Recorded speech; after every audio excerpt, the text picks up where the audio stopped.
Hello everyone, welcome back to DNB classes. So बहुत सारे aspirants and मेरे friends मुझसे पूछ रहे थे कि आपने इतने सारे एग्ज़ाम्स क्रैक किए तो उसके लिए आपने क्या स्ट्रेटजी अपनाई थी। तो आज जैसे कि आप स्क्रीन में देख ही रहे होंगे कि क्या स्ट्रेटजी होनी चाहिए किसी भी एग्ज़ाम को क्रैक करने के लिए। तो इसीलिए मैंने सोचा कि क्यों ना इस पे वीडियो बनाया जाए। तो वीडियो को एंड तक ज़रूर देखिए। जैसे कि हमें पता है, अगर किसी भी चीज़ की एग्जीक्यूशन करनी हो तो हमें सबसे पहले उसकी प्लानिंग करनी पड़ती है। लाइक प्रैक्टिकली आपने भी देखा होगा कि सबसे पहले हमें किसी भी प्रोसेस के लिए उसके रिसोर्सेज चाहिए होते हैं। तो वैसे ही हमें इस चीज़ की भी प्लानिंग करनी पड़ती है कि हमें क्या स्ट्रैटेजी अपनानी पड़ेगी किसी भी एग्ज़ाम को क्रैक करने के लिए। तो इस वीडियो में मैं आपको बताऊंगा कि मुझे क्या डिफरेंट प्रोसेस से गुजरना पड़ा एंड रिजल्ट्स को पाने के लिए। तो देखिए, अगर आपको एक अच्छा एग्जीक्यूशन चाहिए ना, तो उसके लिए आपको एक स्ट्रैटेजी बनानी ही पड़ेगी। Strategy is must. तो एक अच्छी स्ट्रैटेजी बनाने से आपको एंड रिज़ल्ट भी अच्छा ही मिलेगा। तो आइए देखते हैं वो डिफरेंट प्रोसेसेस है क्या जिससे एक वेल प्रिपेयर्ड स्ट्रैटेजी बनती है। So first thing on the screen is time table. हाँ, पता है आपको ये अजीब लग रहा होगा, बट ये रियलिटी है। क्योंकि टाइम टेबल एक ऐसी चीज़ है जो टाइम को डिवाइड कर देती है कि हमें किस टाइम पढ़ना चाहिए, किस टाइम खेलना चाहिए। तो जैसे कि हम स्कूल टाइम पे भी बनाया करते थे, तो हमें इस चीज़ के लिए भी टाइम टेबल मस्ट है, क्योंकि ये एक स्ट्रैटेजी का पार्ट है। तो इसलिए टाइम टेबल ज़रूर बनाएं। टाइम टेबल बनाने से होगा क्या कि टाइम की इम्पोर्टेंस का आपको पता चल जाएगा कि किस टाइम आपको पढ़ना चाहिए और किस टाइम आपको खेलना चाहिए। और ये सब करने से आपको टाइम की वैल्यू कितनी है इसका भी पता चल जाएगा। एट द एंड मैं आपको अपना टाइम टेबल भी शो करूँगा कि मेरा टाइम टेबल क्या रहता था। क्योंकि ये एक स्ट्रेटजी का पार्ट है, इसलिए मैंने भी टाइम टेबल को बनाना ज़रूरी समझा। तो इसलिए मैं भी आपको रिकमेंड करूँगा कि आप टाइम टेबल ज़रूर बनाएं। Now the next most important thing come under strategy is syllabus. देखिए, किसी भी कम्पिटिटिव एग्ज़ाम की तैयारी करने से पहले हमें उस पर्टिकुलर एग्ज़ाम का सिलेबस ज़रूर पता होना चाहिए। और मैं आपको यही रिकमेंड करूँगा कि उस सिलेबस को खुद नोट करें। किसी भी चीज़ का प्रिंट या पीडीएफ रखने से वो सिलेबस आपको दिमाग में नहीं बैठा जाएगा।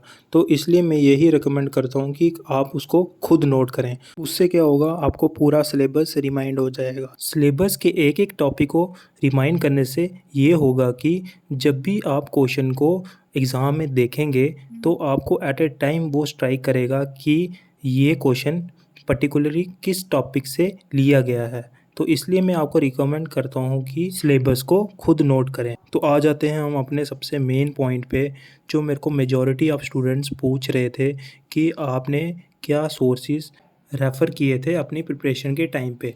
तो देखिए, सबके अपने अपने सोर्सेज होते हैं। कोई बुक्स रेफ़र करता है, कोई यूट्यूब रेफ़र करता है और कोई ऑनलाइन पीडीएफ रेफ़र करता है। सब अपने अपने अकॉर्डिंग सोर्सेज रेफ़र करते हैं जिसको वो आसानी से समझ सकें। तो मैं भी आपको इसमें यही रिकमेंड करूँगा कि आप अपने अकॉर्डिंग देख लें कि आपको जल्दी क्या चीज़ समझ आती है। क्योंकि मैं यूट्यूब इसलिए रेफ़र करता था क्योंकि मुझे वहाँ ईज़िली समझ आ जाता था। एट द एंड मैं आपको ये भी बताऊँगा कि मैंने डिफ़रेंट सब्जेक्ट कौन से चैनल से पढ़े हुए हैं।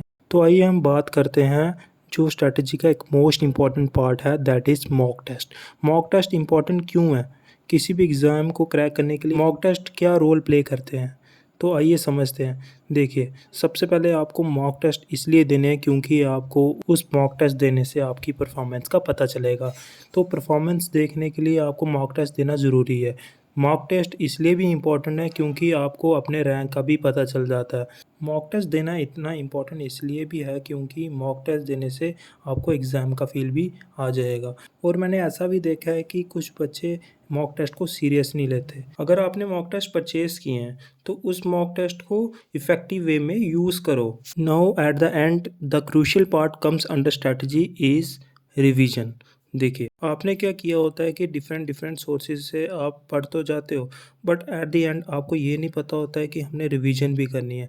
इसलिए मैं यही सजेस्ट करता हूँ कि आपको सबसे पहले एक नोट्स बनाने हैं, उसको बार बार रिवाइज़ करता जाना है। क्योंकि रिवीजन करने से ये होगा कि आपको एक एक पॉइंट उसका रिमाइंड कर जाएगा और जैसे ही आप क्वेश्चन एग्ज़ाम में देखेंगे वो एट ए टाइम आपको स्ट्राइक कर जाएगा। इसलिए मैं यही रिकमेंड करूँगा कि जैसे आप एक पर्टिकुलर टॉपिक किसी सोर्स से पढ़ते जाते हो, उसको एट ए टाइम नोट करो, क्योंकि एट द एंड आपको रिवाइज़ ही करना है। तो इसलिए मैं आपको यही सजेस्ट करूँगा। और रिवीजन और आपको मॉक टेस्ट अल्टरनेटिवली चलाते जाना है, क्योंकि क्या होता है जब आप मॉक टेस्ट देते हैं तो आप स्टार्टिंग में डीमोटिवेट हो जाएंगे क्योंकि आपके नंबर कम आएंगे। तो आपको क्या करना है, डीमोटिवेट नहीं होना है, उससे मोटिवेशन लेनी है।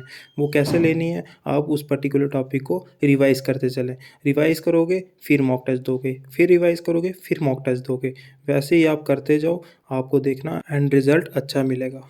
तो आइए मैं आपको ले चलता हूँ, जैसे कि मैंने आपको बोला था एट द एंड मैं आपको अपना टाइम टेबल, खुद का लिखा हुआ सिलेबस, खुद के लिखे हुए नोट्स और जो मैंने सोर्सेस रेफ़र किए थे वो आपको दिखाना चाहूँगा।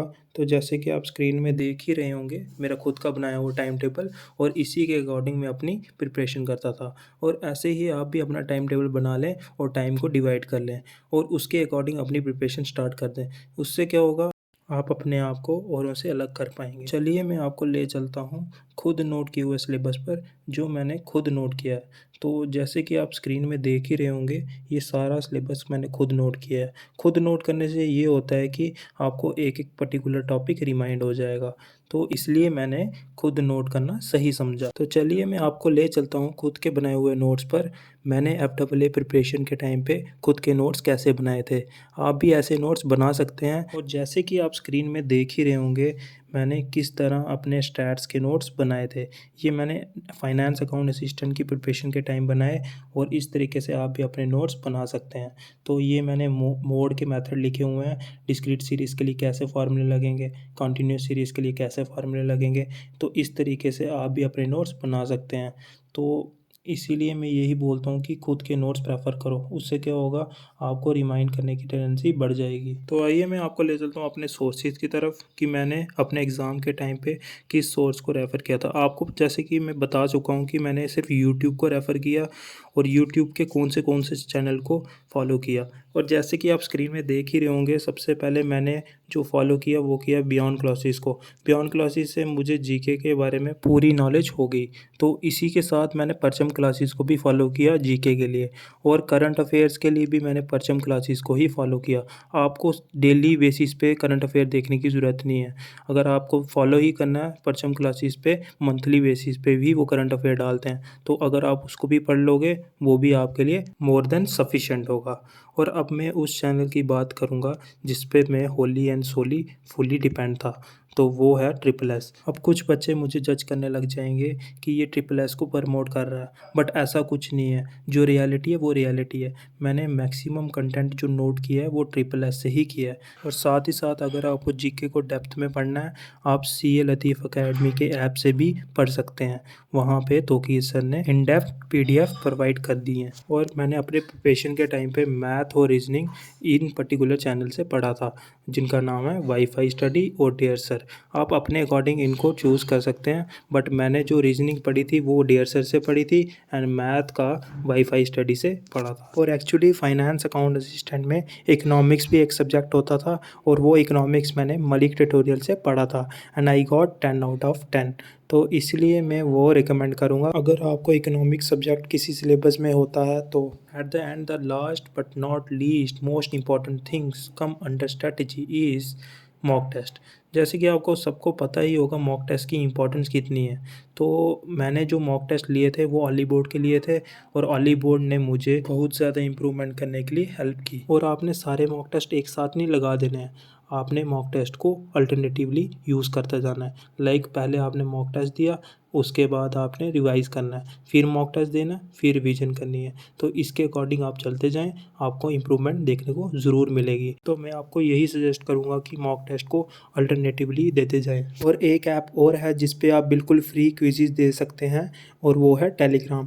और टेलीग्राम को मैं इसलिए भी रिकमेंड करता हूँ क्योंकि टेलीग्राम जो है वो हर एक टॉपिक को टच कर देता है, तो हमें एट ए टाइम रिवाइज भी हो जाता है। और वो रिवीजन कैसे होती है, वो टेलीग्राम पे क्विज़ेस देने से होती है। यानी कि मान के चलो टेलीग्राम एक मॉक टेस्ट का काम भी कर ही देता है। और जो बच्चे मॉक टेस्ट परचेस नहीं कर सकते वो टेलीग्राम पे क्विज़ ज़रूर दें। तो आज के लिए सिर्फ इतना ही रखते हैं। I hope you guys like this video. Do subscribe my channel for further updates and don't forget to like and share with your friends. Thank you. I got guns in my head and they won't go. Spirits in my head and they won't